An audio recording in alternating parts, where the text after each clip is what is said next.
The Cincinnati Open entry list is out, and if these names actually make it to the starting line, we could be looking at one of the most loaded tournaments of the entire summer. We just broke down the Canadian Open field, so check that out if you missed it, but now it is time to turn our attention to Cincinnati, and this list has some serious star power. We are talking about major champions, top-ranked contenders, and several injured players who are targeting this tournament for their long-awaited return. Of course, there is one important thing to keep in mind: this Cincinnati is still roughly 6 weeks away. In tennis, 6 weeks is a long time. Players can recover, schedules can change, and unfortunately, injuries can pop up without warning. So, this should be viewed as the initial entry list rather than the final confirmed field. Even so, it gives us a pretty clear picture of who is planning to compete, and right now, Cincinnati is shaping up to be must-watch tennis. Let's begin with the women's draw, because nearly every major name inside the top 30 appears to be targeting this event. The most notable absence is Marketa Vondrousova, who continues to deal with a knee issue. She has also withdrawn from the Canadian Open, which is disappointing for fans hoping to see her return during the North American hard-court swing. At this point, the priority has to be her health. Nobody wants to see a player rush back, aggravate an injury, and lose even more time. Hopefully, she can recover properly and return when her knee is truly ready for the demands of professional competition. Even without Vondrousova, though, the women's field is absolutely stacked. Aryna Sabalenka is on the list, bringing the kind of explosive power that can take over a hard-court tournament in a hurry. Jessica Pegula is also expected to compete, and American fans will naturally be watching closely to see how she performs during one of the biggest events on home soil before the US Open. Coco Gauff is there as well, which means Cincinnati could provide another major opportunity for one of the biggest stars in American tennis to build momentum in front of a home crowd. The entry list also includes Barbara Krejcikova and Linda Noskova, identified here as the two latest Grand Slam champions, adding even more depth to an already dangerous field. Then, of course, there is Iga Swiatek. Any tournament featuring Swiatek, Sabalenka, Gauff, and Pegula automatically becomes a major event, but when you add the rest of this field, there may not be many easy matches anywhere in the draw. That is what makes Cincinnati so important. The Canadian Open is obviously a prestigious tournament, but every year, some players choose to skip it, adjust their schedules, or give themselves additional recovery time. Cincinnati is different. For many players, it feels like the final major dress rehearsal before the US Open. The conditions, the level of competition, and the timing make it one of the most valuable opportunities to test your game before heading to New York. Unless there is an injury or a late scheduling change, most of the women currently entered will likely make a serious effort to play. Nobody wants to arrive at the US Open without knowing how their game holds up against elite competition, when Cincinnati offers exactly that test. Now, the men's entry list may be even more interesting because of one name in particular, Carlos Alcaraz. According to the initial list, Alcaraz is planning to return in Cincinnati. That is huge news, but it also comes with a giant question mark. The tournament is still several weeks away, and everything depends on whether his wrist is healthy enough to handle match play at full intensity. Cincinnati may not simply be another tournament on his schedule. It could determine whether he is ready to compete at the US Open at all. If Alcaraz plays Cincinnati and gets through the event without his wrist flaring up, that would be a very encouraging sign for New York. Even if he does not win the tournament, just being able to serve, return, defend, then swing freely under match pressure would give him and his team valuable information. But if he withdraws from Cincinnati, it becomes difficult to imagine him choosing the US Open as his first event back. Jumping straight into a Grand Slam means potentially playing a best-of-5 set match immediately, and that is a massive physical challenge for someone returning from a wrist problem. A player can practice for hours and feel great, but practice cannot completely recreate the pressure, the intensity, and unpredictable physical demands of a real match. That is why Cincinnati could be such an important checkpoint. Alcaraz is not playing in Canada, but that does not appear to be a surprise. The plan discussed earlier was always for him to focus on Cincinnati as the likely comeback tournament. His wrist is reportedly feeling okay, and he is expected to have another checkup this week. Now, fans will be hoping that the evaluation brings positive news and that he can continue preparing without any setbacks. The ideal roadmap is simple: recover, get cleared, compete in Cincinnati, and then head to the US Open with at least some match experience. But with wrist injuries, nothing is guaranteed, especially for a player whose game requires such aggressive acceleration and creativity from every part of the court. Alcaraz is not the only major comeback story on the list. Holger Rune is also entered as he works his way back from an Achilles injury.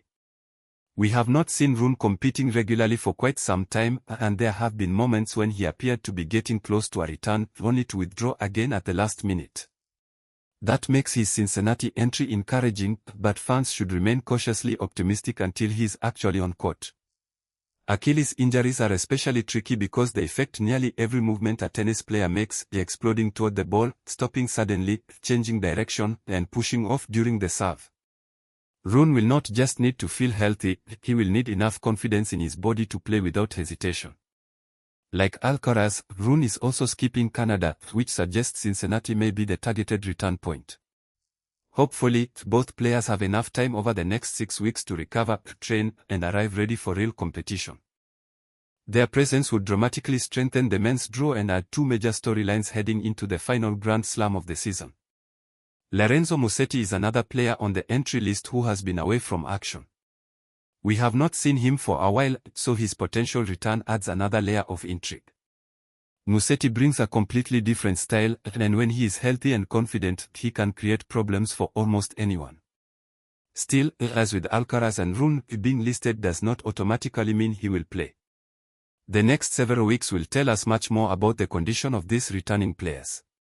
Cincinnati will also have wild cards available, and two names many fans will immediately think about are Gael Monfils and Stan Wawrinka. Neither wild card situation is fully settled yet, but both would be exciting additions to the tournament. Monfils remains one of the most entertaining players in the sport, capable of turning a routine point into something fans remember for years.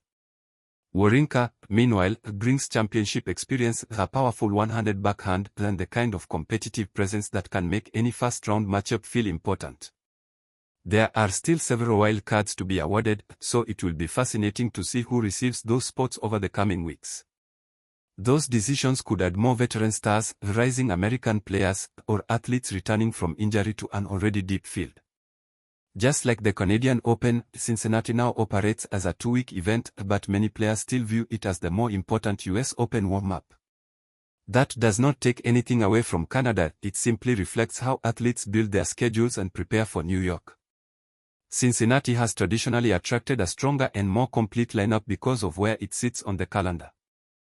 It gives players a chance to face top competition, make adjustments, and still have enough time to recover before the US Open begins.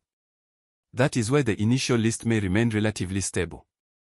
There will certainly be withdrawals, because there always are, but unless injuries intervene, expect most of these stars to make every effort to participate. So, the biggest story right now is clear: Carlos Alcaraz and Holger Rune are both targeting Cincinnati for their returns. The countdown is on, and the next time that his wrist can handle the stress of competitive tennis. If Alcaraz makes it to Cincinnati, that is a strong indication that the US Open is part of the plan. If he does not, then his chances of entering New York without any warm-up matches would appear much lower. Asking him to begin his comeback in a best-of-5-set Grand Slam match would be a huge gamble, and it is hard to imagine his team taking that risk unless they are completely confident in his wrist. For now, all we can do is watch the medical updates, follow the wildcard announcements, and see how the entry list changes as the tournament gets closer. On the women's side, Sabalenka, Pagula, Goff, Krejcikova, Noskova, and Swiatek headline a field packed with top 30 talent. On the men's side, the possible returns of Alcaraz, Rune, and Musetti could completely change the outlook of the tournament. Add potential wildcards for players like Monfils and Wawrinka, and Cincinnati could become one of the most compelling events of the summer. The tournament begins in approximately 6 weeks, and between now and then, every injury update matters. Do you believe Alcaraz will be healthy enough to compete in Cincinnati? And if he misses it, would you expect him to play the US Open without a warm-up event? Right now, Cincinnati looks like the key test, and possibly the final hurdle, standing between Alcaraz and a return to Grand Slam competition. 6 weeks could determine whether either player is truly ready for the US Open. Rune has teased a comeback before only to pull out late, while Alcaraz still needs confirmation that his wrist can handle the stress of competitive tennis. If Alcaraz makes it to Cincinnati, that is a strong indication that the US Open is part of the plan. If he does not, then his chances of entering New York without any warm-up matches would appear much lower. Asking him to begin his comeback in a best-of-5-set Grand Slam match would be a huge gamble, and it is hard to imagine his team taking that risk unless they are completely confident in his wrist. For now, all we can do is watch the medical updates, follow the wildcard announcements, and see how the entry list changes as the tournament gets closer. On the women's side, Sabalenka, Pegula, Goff, Krejcikova, Noskova, and Swiatek headline a field packed with top 30 talent. On the men's side, the possible returns of Alcaraz, Rune, and Musetti could completely change the outlook of the tournament. Add potential wildcards for players like Monfils and Wawrinka, and Cincinnati could become one of the most compelling events of the summer.